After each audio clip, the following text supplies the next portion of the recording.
So for this unit, I'm going to challenge your ears as you watch a fantastic action film, Mad Max Fury Road. The what I'd like to bring into this film and your exploration of this film is the functions of film sound. So we're going to break these down. These are going to be reviewing the textbook exploration of the functions of film sound, but I want to give it some specificity to set up the film that you're going to be seeing. Mad Max is an easy film for us to be able to be swept into the visuals because it is a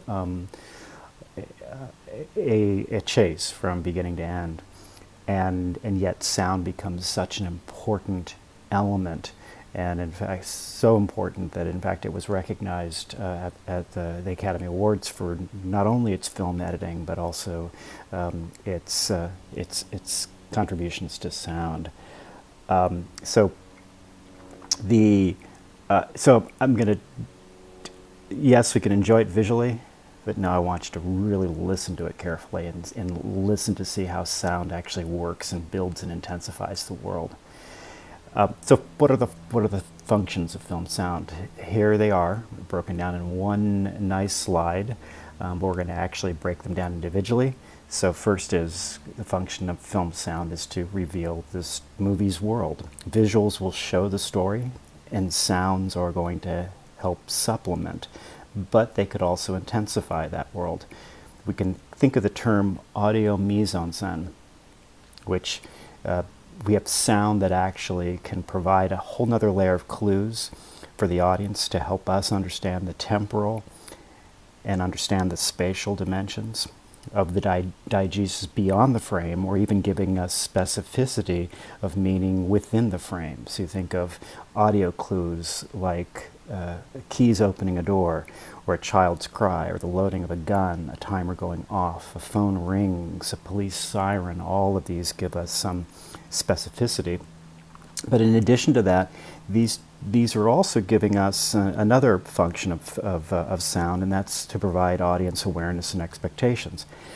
Overall, sound can guide our attention to a specific portion on screen, or the awareness of something that's off screen, and that alone can build our expectations of what might be happening beyond the screen. And also help giving us, again, awareness of our temporal and spatial dimensions. Sound can also then set the tone and mood of the piece. It creates expectations. If we do, in fact, have off-screen sounds of like a collision of cars, for example, a man screaming for help, a gunshot. You hear off-screen sounds, cheers from a distant stadium, or you hear the intimate whispers from lovers in a darkened room. Each of these sound clues build expectations for a possible scenario that we are expecting to see. These examples also help suggest how sound can be used to help build suspense and surprise. Sound can express a point of view of the storyteller or a character. I mean, imagine a realistic sound tapestry of a vast desert wasteland versus, again, a very realistic, busy New York downtown intersection soundscape. Now, if you had, that's giving us one perspective of that world, but if you looked at that New York downtown soundscape, or the intersection, busy intersection, and all of a sudden you took out the ambient sound and actually place the sound that we might expect on the desert, that's going to give a whole nother perspective or point of view of that location based on what the storyteller is trying to communicate with us. In Mad Max, notice the sound tapestry in the opening sequences at the Citadel versus the sound tapestry in the post-apocalyptic desert. The sound can also help provide a perspective of an individual character. That soundscape can reveal the mind and the emotions of the character, as it's done in the opening sequence through Max's narration, a voice of a child, ushering other voices in his head, as sound allows us to experience a man haunted by his past. Sound can provide rhythm. Rhythm can be conveyed through the musical score, yes. Additionally, diegetic sounds, wind rustling a tree's leaves, a swinging metal gate, footsteps slowly crossing the wooden porch. These can be planned, coordinated, designed, edited, mixed with its own rhythm.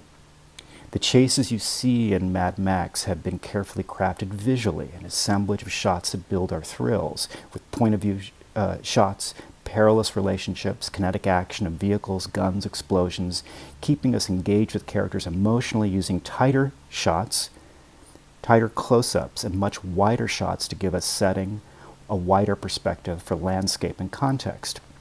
These help lay out the chase for us.